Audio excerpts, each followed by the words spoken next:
Hey, this is the national treasure, Nick Aldis, and you're listening to the All Night Long Wrestling Podcast. Welcome back to another edition of the All Night Long Wrestling Podcast. We are your hosts. He is a stallion. I am the enforcer. And this week, we have two dogs in my house that are pissed. So if you hear, groaning, barking, biting, scratching, mutiny, gunshots, it's all this guy. It's all coming from this side of the table. But another edition of the show. We're back.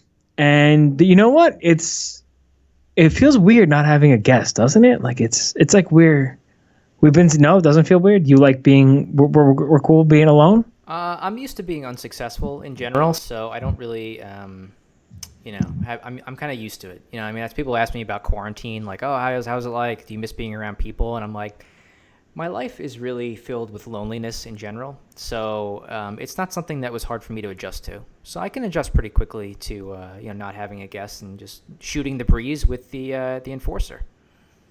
I mean, we have been FaceTiming a lot. The old my wifeski, the natural FaceTimes you probably pretty much daily, just seeing what's going on, making sure you're still ticking, and that's what's important, man. Still ticking, drinking your BCAAs, eating protein, having a positive attitude. 3 out of 4 ain't bad, right? Yeah.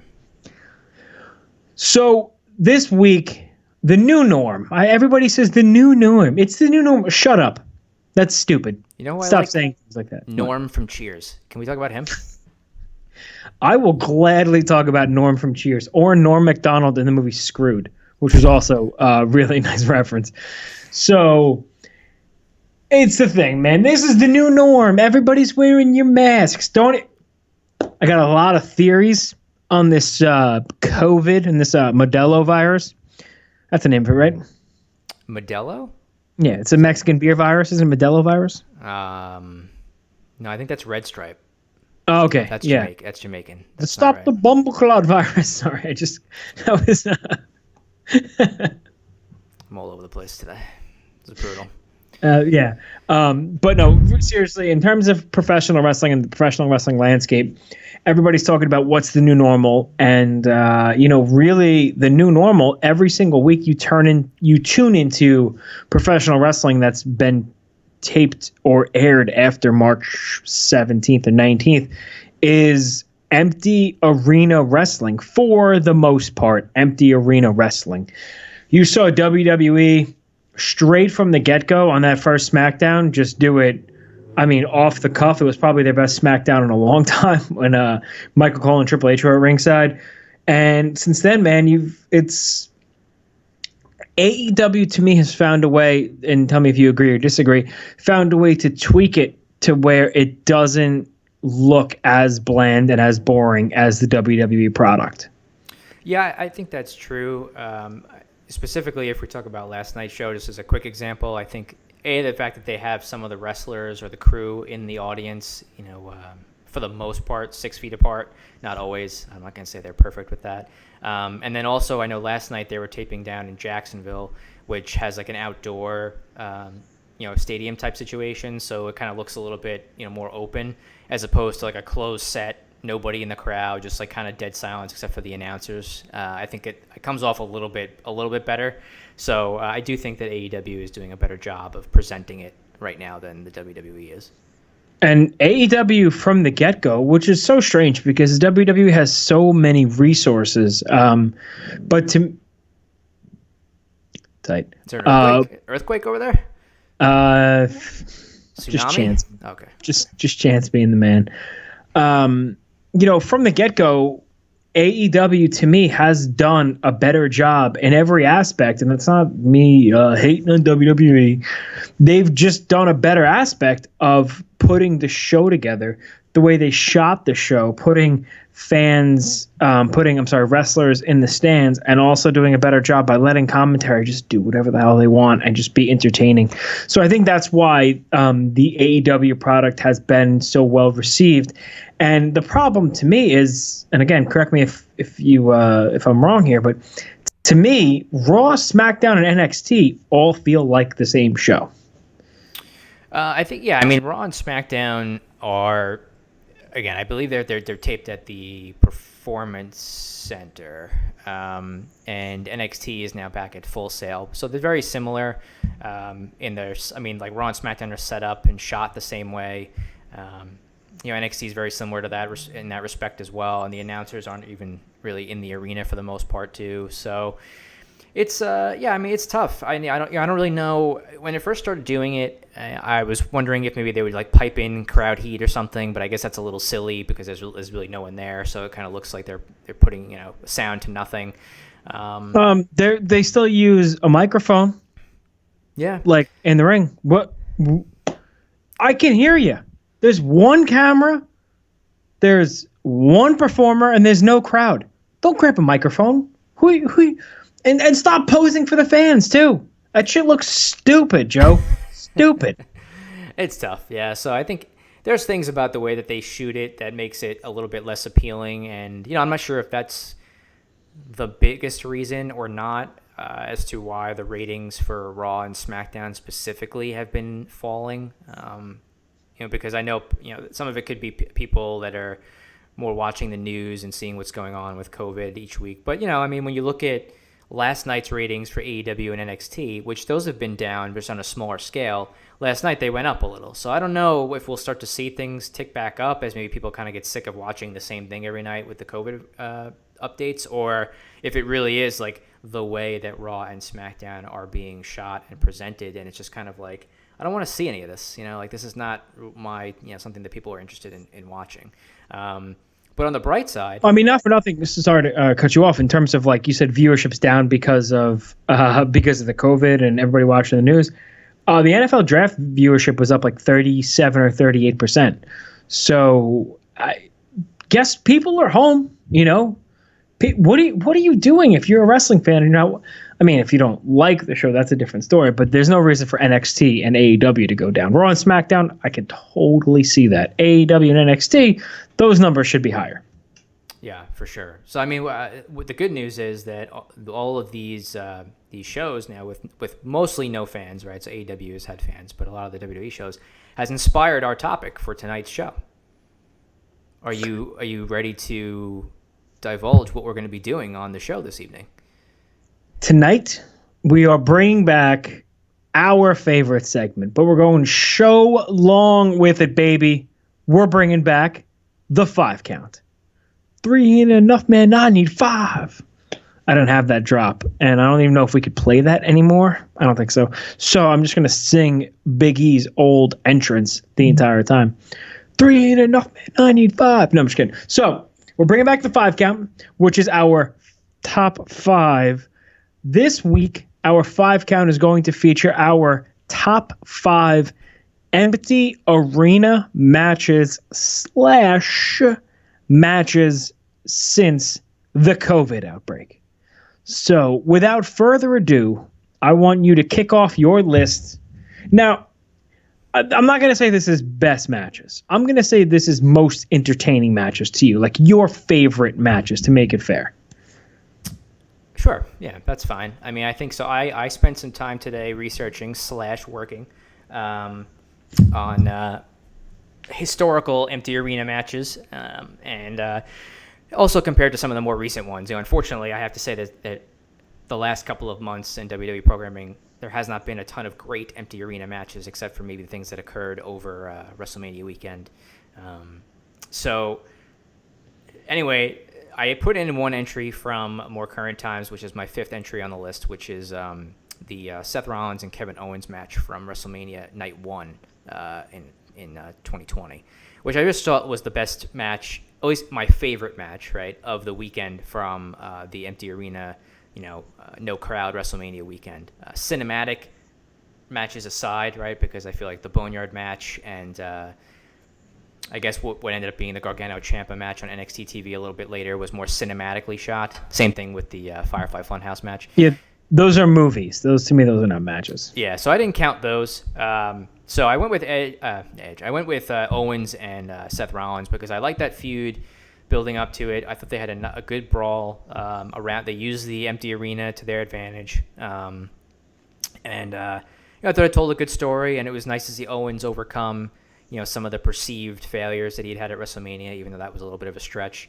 And finally beat Rollins, who was built up as a big heel. So I enjoyed that match. I thought it was the best, my favorite match of WrestleMania weekend. So I went with that as number 5. Well, we're off to a rough start here on the ANLWP. As per, I also had Seth Rollins and Kevin Owens on my list. So everything you said, I'm just going to echo your sentiments. And Kevin Owens getting his big WrestleMania spot was cool. But I think for my money, as far as a professional wrestling match, WrestleMania weekend, Charlotte and Rhea Ripley had a better match. But based upon the gimmickry of the Seth Rollins and Kevin Owens match, I went with that one at number 5 as well. Number 4, I'm gonna go. I'll take the lead here. Number 4. I'm looking at this at this list. You have to be able to entertain the fans watching at home in an empty arena match. No matter what it is, you can't play to the crowd. If I'm entertained sitting on my couch watching a professional wrestling show without a crowd whatsoever, then you've done a good job. For me, Britt Baker and Hikaru Shida a couple of weeks ago on AEW was really, it was a breakout match for both of those women, and for them, they were both really good going into it. Britt Baker really hadn't hit that second level, and to have the all eyes on me kind of feeling, and those two delivered. I watched the match twice. It was a really, really good match, and it cemented Britt Baker as this next level, just douchey heel that is so great. So for me, it was Shida and Britt Baker. So the rest what's with the? I understand. So number 4 on my list is all the rest of mine are historical. So not historical, but from the past. So the 4th one on my list was one of the matches I watched today when I was looking up all the different empty arena matches that have happened in history, and it was a match between from the NWA. It was Tim Storm and Josephus from about 2 years ago. They wrestled in an empty arena, actually, I believe in the Impact Zone for whatever reason. I'm not sure why that was, but they wrestled in the Impact Zone. Because there's never anybody there anyway, right? That's right. Only Jeremy Borash and Sam Shaw on commentary for this one, actually. So I watched it. It's available on YouTube, on NWA's YouTube, and they show a nice video package beforehand to make you understand why they had the match, and then what the aftermath of the match was. And long story short, they had a feud while Tim Storm was the NWA champion. Storm had beaten Josephus. He ended up losing the title to Nick Aldis, in part because Josephus had injured his ribs in a previous match. They ended up challenging in this match in an empty arena match, and the winner ended up getting a title shot at the NWA World title. And again, it was a very personal type feud. I know Josephus had made some sort of comments or statements about Tim Storm's wife and his grandchildren and his job and things like that. So it had a lot of personal vendetta to it. And basically Storm kicked his ass for the first 10 or 15 minutes, pretty good. And I thought they just had a good brawl. It was pretty intense. And the finish was a little bit of a nasty bump that Tim Storm took off the top rope. He was on the top rope. Josephus hit him with a chair leg. He then fell into a ladder that was set up across the barricade, and then fell off of that onto a ladder on the floor and got pinned. So it was pretty rough, wow. But I enjoyed it. So again, it's something that's free on YouTube for anybody who's interested in checking it out if you're an NWA or a Tim Storm fan. And that's it. That's number 4 for me. I guess I'm number 3. I got to go 3 now, right? I'm 3? Okay. Yeah. So another one that I found in the annals of history of empty arena matches. Yeah. Annals, not something else. Is the second A silent? Dutch. It's Dutch, but it's a Dutch word. I thought so. So there was a match from the year 2010 in Impact, and it was actually... Nope. I'm calling erroneous. Nope. I know exactly what match you're talking about, too. What is it? It's Generation Me versus Motor City, right? Yeah, empty arena. So it was on a show called TNA Reaction, I believe, in 2010. So it was shot a little bit differently. I saw, like, in just the way that it was kind of, it wasn't like a standard like hard camera at the ring. There was a lot of different angles and stuff. But those two teams, of course, have had a lot of good matches in the past in a lot of different companies. And I thought this was a very good match that they had between the two of them. It's not very long, but it was pretty intense. There was a lot of pretty cool spots. It was, a younger version of the Young Bucks, right, back when they were GenMe. And Motor City was kind of more of the established tag team. So, again, something that you can check out. It is on YouTube. The video quality is not great, so anybody who looks for it. But it still was good enough for me to get a feel for the match, and I put that as number 3 on my list. I'm not sure why you were looking to disqualify that from the list. I just feel like you didn't see it when it happened. I feel like there's that's fine. That's good. I mean, if you're gonna shit all over my Sheeta and Britt Baker, I'm just. I don't think I SHIT'd on it. I was just. You went as soon as I delivered it. You went. Well, there's fans in the arena. That was my main thing. But I know you said it was / post-COVID-19 matches as well, so that qualifies. There's been like 8 empty arena matches ever before this, so it is my fault. COVID. Technically, there's no fans. They are only wrestlers. Boom. I got nothing. What's number 3? All right, number 3. You're gonna love this one. Last night, La Sex Gods versus Matt Hardy and Kenny Omega. I was just thoroughly entertained, man. I thought it was funny. It was kind of everything Edge and Randy Orton should have been sans the comedy, but it wasn't. I really enjoyed it last night. The Sammy Guevara getting chased down by Matt Hardy in a golf cart is like reminiscent of was it Big Show, Kane, and Raven, right, back at SummerSlam many years ago. He took one hell of a bump off of the front of the golf cart, dude. That was brutal. But I just liked it for what it was, man. It's such a different time right now. I just want to be like having fun watching wrestling, and I find that with the creative freedom these guys have last night, they were able to deliver a lot of fun. So for me, it was Les Sex Gods. By the way, what a great shirt. You should probably look into getting one of those. It was the best Les Sex Gods match I've ever seen. I'll say that much for sure. It's fantastic. I know you wake up in the morning genuflecting on pictures of broken Matt Hardy. So it says a lot. It really does. I don't know how to. So that was my number 3. By the way, Big Show, Kane, Ravens, WrestleMania 17. Just throwing that out there. Okay, look at that. That's why they call you WrestlePedia, buddy. These two back to back. I think we're gonna have probably the same 1 and 2. Probably. Yeah. All right. I'm gonna, because of the one I watched live and one I didn't, so that's why I'm gonna switch them. Number 2, Terry Funk, Jerry Lawler. Talking about setting the standard for empty arena matches. The storyline going in was Terry Funk said he couldn't get a fair shake anywhere because everywhere is Lawler's hometown. They were Memphis, yada, yada, yada. And then it just was born off of a promo, which I think is just absolutely amazing. And for them to do that off of just come up with that idea on the fly and say like, oh, let's see if this works. It was brutal, bloody, everything you expected from Memphis in 1983.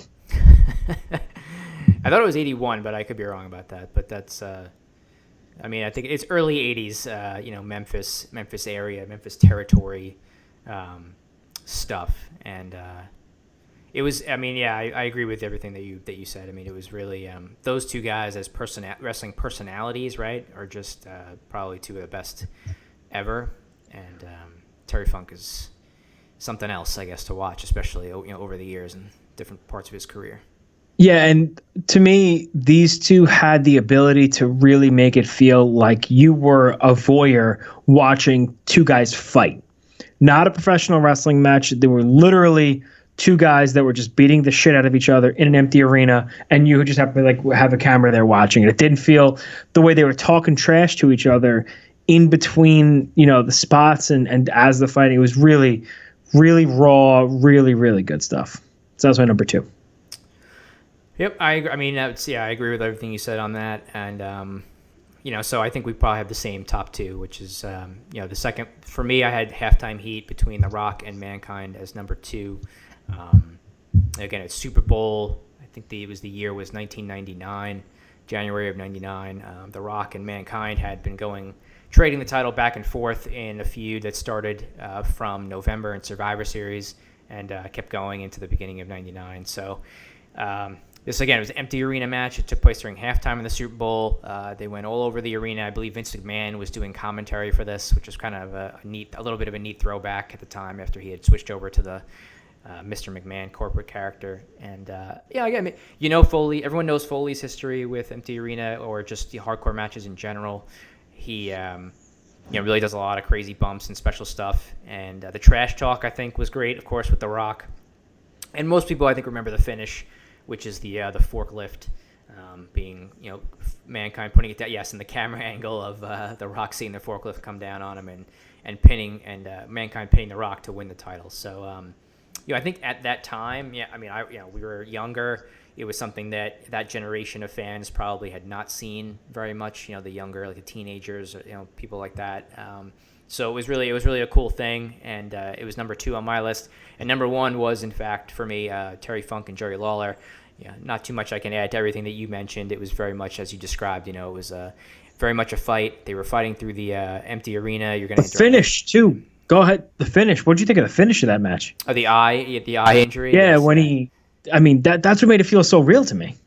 Yeah, it was. In the start of it too, really, watching it with, Lawler showed up a few minutes after Funk had got there, so Funk was kind of, giving it to Lance Russell at ringside because it was just Lance Russell and a cameraman were asked to come to film it. They kind of start filming it. Funk is annoyed that Lawler shows up late. He gets on Lance Russell's case. Lawler finally shows up and he trash talks him. He shows up late and then he gives him an opportunity to leave. I thought that was one of the best parts. He's like, you can leave now if you want to just walk away. And I'm like, he just waited 5 minutes for this guy to show up. So they do the brawl and all that stuff. And yeah, it definitely felt like a real deal. And there was no 3-count finish. It was just they fought. Funk had the eye injury and they cut away from it and went back to somebody at a desk, and that's when again, it's on YouTube or Daily Motion for people who want to check it out. So that the realism of it and just those two guys, that's why I put it number 1 on the list for me. Yeah, there's no wrong way to go. I remember when Funk was trying to stab Lawler in the eye, and Lawler got away and kicked the spike into Funk's eye. Funk sold it he literally he just lost his eye. I thought it was so cool. Number 1 for me is Halftime Heat.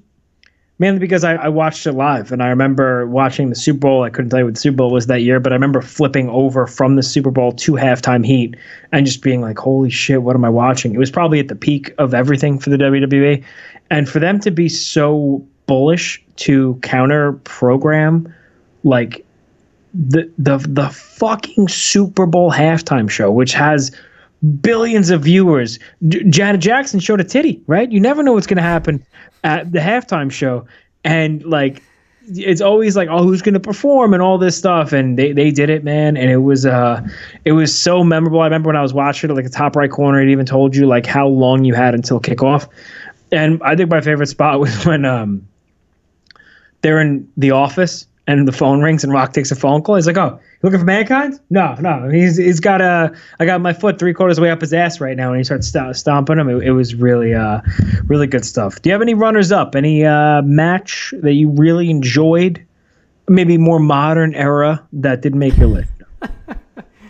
Well, the other couple matches I found, again, there was a TNA match from 2009 between Kurt Angle and Sting that was done in an empty arena. I did see that live when it happened, but I didn't put it on the list because it really had no finish. They were just brawling, and it was they were both in the main event Mafia at that time, for anybody who followed TNA back in that era. MEM. And Kevin Nash and Scott Steiner came out basically to break it up, and they decided to shake hands, and when they shook hands, Kurt Angle basically just spit in Sting's face, and they just kept brawling, and that was it. So I didn't put that on there for that reason. And, I guess something more modern. Again, it's not an empty arena match, but they did another halftime heat in 2019 during the Super Bowl, and it was NXT it was like I think it was an 8-man, 6-man or an 8-man, I can't remember. That was like went 100 miles an hour with the teams for like 8 minutes, right, or something crazy. Yeah. Yeah, it was a really, really fast paced and crazy match. So I think it's something worth if someone has like 15 minutes to kill and you want to watch something on the network, it was like I said, it was really, really fast paced and I thought it was a really great match. But they had people there. I think they had families and stuff of the wrestlers in NXT's arena watching it, but still really something really good. So it's kind of in the same vein of the rest of this. But how about you? The only one that came close did make it was the women's ladder match. Tegan Knox, Dakota Kai, Io Shirai, Mia Yim, Candice LeRae, and Chelsea Green, I think it was. Chelsea Green. That was a really well done ladder match. They had some awesome spots in it. Everybody got a chance to shine, and to being able to put on a ladder match without that the crowd and the adrenaline and all that stuff. Those 6 women worked. 6, 1, 2, 3, 4, 7? 6. I think it was 6. 4, 5. I was right. 6. Those 6 women worked super hard in the finish with the sunset flip powerbomb to the outside. I really, really enjoyed that match. So that was just a bit outside my top 5. So that's it, man. That's our show this week for the empty arena / COVID Modelo virus matches. We got gets me every time. We got a couple of shows in the can. Actually, not in the can that we have up the last couple of weeks. Interviews. We had Ava Everett on. We had Heather Monroe. Last week we dissected and broke down the Ric Flair, Rick Steamboat trilogy from 1989. So at the very least, you're getting average to below average material in your quarantine. And we hope that us here at the All Night Long Wrestling Podcast can facilitate that for you. Joe, should I tell everybody what they got next week coming? No, I don't think so. I feel like that's anytime we do stuff like that, it really backfires on us pretty good. So, right. we're working on some things for next week. A couple of different topics, maybe that we can discuss with people. And like you said, I can't look no further if you're looking for average to below average content than our podcast. I think it's really, really footing the bill. Well, listen, I'm going to tease it, and I'm going to say, if you're a fan of wrestling and you're a fan of video games, you might want to stick around our Twitter, 9 a.m. Eastern Standard Time next Wednesday after we 100% confirm our guest. And then we'll announce who's going to be on that night and maybe even take some questions from the Twitterverse. What's with the shake in your head, man? I didn't say anything. No, it's good, man. I think it's gonna be good. It's gonna be. We're gonna have the entire panel of WWE 2K20 and 2K19 on, so we could ask why the games were so fucking atrocious. We tried to play it last weekend. I know we're kind of going off on a tangent here, but you and I spent 44 minutes playing. No Mercy. No Mercy. Yeah, it was myself. It was a tag team match. I was Chris Jericho and the British Bulldog. You were Edge and Christian. For the first 35 minutes, we couldn't figure out how to pin. Once we did, you took the W. I put a picture up of that screen. It was a brutal loss, but wasn't it crazy going from playing No Mercy to WWE 2K19 and how much 2K19 sucked by comparison? That's bold. It's very different, of course. They're about 20 years apart in terms of the games themselves and the gameplay and the graphics. So, but I think a lot of wrestling video game fans miss that old engine of No Mercy, WrestleMania 2000 from back around that era, and they would like to see something like that come back, and hopefully maybe that'll happen with AEW. I don't know, but definitely different style. Sure. And I'm going to, brush up my No Mercy before you come over for Double or Nothing in a couple of weeks, so I'll be ready for you. But in the meantime, we implore all of you guys to check out all of our friends everywhere on social media. We are at All Night Long WP everywhere you media socially, and you distance yourself. Twitter, Instagram, Facebook.com/All Night Long Wrestling Podcast. That's it for another edition of the show, and we are tapping out.